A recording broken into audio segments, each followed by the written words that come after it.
Hello বন্ধুরা, বিশ্বাস করুন যদি আপনার হাত পা থাকে তাহলে আপনি পৃথিবীর অতি ভাগ্যবানদের মাঝে একজন। কখনো এটা চিন্তা করে দেখেছেন যদি আপনার হাত পা না থাকতো তাহলে কি হতো? তাহলে কি আপনি অন্য 5টা সাধারণ মানুষের মতো স্বাভাবিকভাবে বেঁচে থাকতে পারতেন? আমার মনে হয় না। যদি আপনার কাছে প্রচুর সম্পত্তি, সমস্ত রকমের সুখ থাকে কিন্তু হাত পা না থাকে তাহলে ওই সমস্ত সম্পত্তি আপনাকে কখনোই খুশি করতে পারবে না, যা একটি স্বাভাবিক মানুষ পেতে পারে। তার মানে এটাই দাঁড়ায় স্বাস্থ্যই হলো বড় সফলতা। যদি আপনি শারীরিকভাবে সুস্থ থাকেন তাহলে আপনি পৃথিবীর সব থেকে সুখী মানুষ, আর আপনি চাইলে যে কোনো কিছুই করতে পারবেন। কিন্তু একটু ভাবুন, যদি কারো কাছে হাত পা না থাকে তাহলে সে কি করবে? হয়তো আত্মহত্যা করবে, নয়তো বাকিটা জীবন সৃষ্টিকর্তাকে দোষ দিয়ে বেঁচে থাকবেন। মহান সৃষ্টিকর্তার কাছে আন্তরিক ধন্যবাদ এই মানুষগুলোর মাঝে আপনার আমার নামটি নেই। বন্ধুরা, আজ আমি স্টোরি বক্সের আয়োজনে এমনই একজন ব্যক্তির কথা বলবো যার জন্ম থেকে হাত পা নেই, তবুও তিনি একটি সাধারণ মানুষের থেকে অনেক বেশি খুশি ও সাকসেসফুল জীবনযাপন করছেন।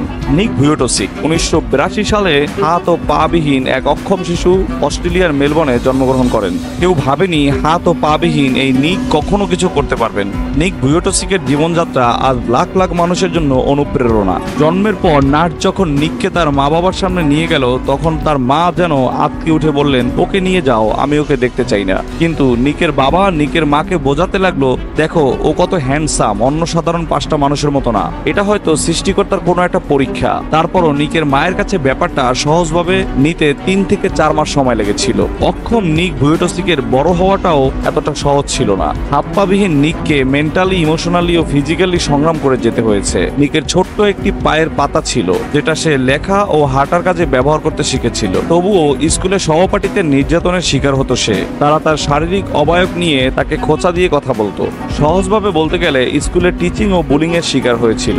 নিকের মা বাবা বলতেন ওদেরকে ইগনোর করতে, কিন্তু আমি তো বিশেষ শিশু হতে চাইনি, আমার তো হাত পা আছে, আমি অন্য সবার মতো একজন, এমনটিই আমি চেয়েছিলাম। নিকের বয়স যখন 10 তখন সে আত্মহত্যা করার চেষ্টা করে। নিক বলে, আমার মনে হয়েছে আমার জীবনের কোনো মূল্য নেই, আমাকে সবসময় বাবা মার জন্য বোঝা হয়ে থাকতে হবে, আমি কখনো বিয়ে করতে পারবো না। তার বাবা মা তাকে বলতো, যতক্ষণ না তুমি চেষ্টা করো তুমি জানবে না তুমি কি পারবে। তাদের এই উপদেশ হৃদয় রঙ্গ করে সে সাঁতার কাটা, মাছ ধরা, সার্ফিং, স্নোবোর্ডিং শিখে, ড্রাম বাজানো, গল্ফ খেলা শিখে এবং তার সামনে যত বাধা আসে সবগুলি সে দূর করে ফেলে। একজন অক্ষম বালক হয়েও উনি শারীরিকভাবে সক্ষম স্টুডেন্টদের স্কুলে পড়ালেখা করে। নিক স্কুলে তার ক্লাসে ক্যাপ্টেন হয়। 17 বছর বয়সে সে স্কুল এবং গির্জায় অনুপ্রেরণামূলক বক্তৃতা দিতে শুরু করে। 19 বছর বয়স থেকে মানুষের উদ্দেশ্যে অনুপ্রেরণামূলক লেকচার দেওয়া শুরু করে। তার বয়স যখন 30 সে তার জীবনের ভালোবাসার মানুষটিকে বিয়ে করে। এখন তাদের ঘরে আছে 4 সন্তান।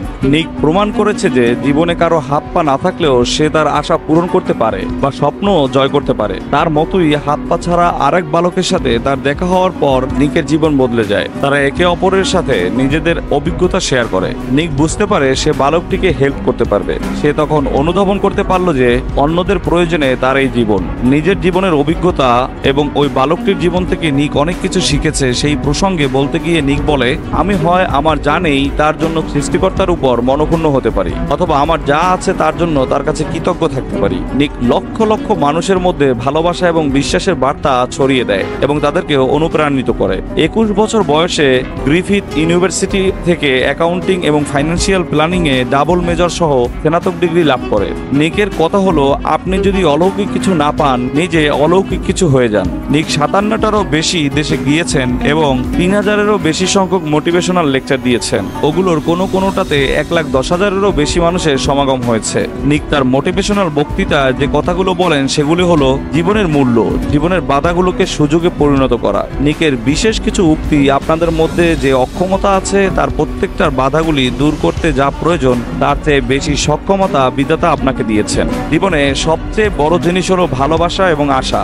এর অভাব হলে মানুষ তার বেঁচে থাকার শক্তি হারিয়ে ফেলতে পারে। আমার মা বাবা আমাকে অনেক ভালোবেসেছে। তারা সবসময় আমাকে বলতো, তুমি খুব সুন্দর, অন্যরা কি বলে সেটা খেয়াল করার প্রয়োজন নেই। লাইফ উইথাউট লিমস একটা নন প্রফিট আন্তর্জাতিক সংস্থা প্রতিষ্ঠা করেছেন নিক ভুয়োটোসিক, যেটার মাধ্যমে তিনি স্কুলগুলিতে টিজিং ও বোলিংয়ের বিরুদ্ধে প্রচারণার কাজ চালান। নিকের লেখা 2টা বই মিলিয়ন কপির বেশি বিক্রি হয়েছে। অক্ষমতা নিয়ে ভুয়োটসিকের কয়েকটি উক্তি। আমি ভাবি আমার জীবনের অনেক কিছু ভিন্ন হতে পারত, কিন্তু আমি অন্য কারোর জন্য অলৌকিক হতে পারি। এটা ভাবলে নিজের জীবনটাকে অর্থবহ মনে হয়। আপনি কি অবস্থা জন্মেছেন সেটা ব্যাপার না, আপনি জীবনে যে কোনো কিছুই অ্যাচিভ করতে পারবেন। নিক আরো বলেন, আশা ছেড়ে দেওয়া হাত পা না থাকার থেকেও বেশি খারাপ। জীবন তোমার যা দিয়েছে সেটাকে খোলা মনে স্বীকার করো। হতে পারে সেটি কঠিন সমস্যা, কিন্তু সমস্যাই হলো সেই সিঁড়ি যাতে চলে আমরা সাফল্য ও খুশি পাবো। যা আমাদের কাছে আছে তার জন্য সৃষ্টিকর্তাকে ধন্যবাদ দিন। যদি আপনার জীবনে এখন কোনো সমস্যা থাকে, হতে পারে আপনি রাস্তা খুঁজে পাচ্ছেন না, তার মানে এটা নয় যে রাস্তা নেই।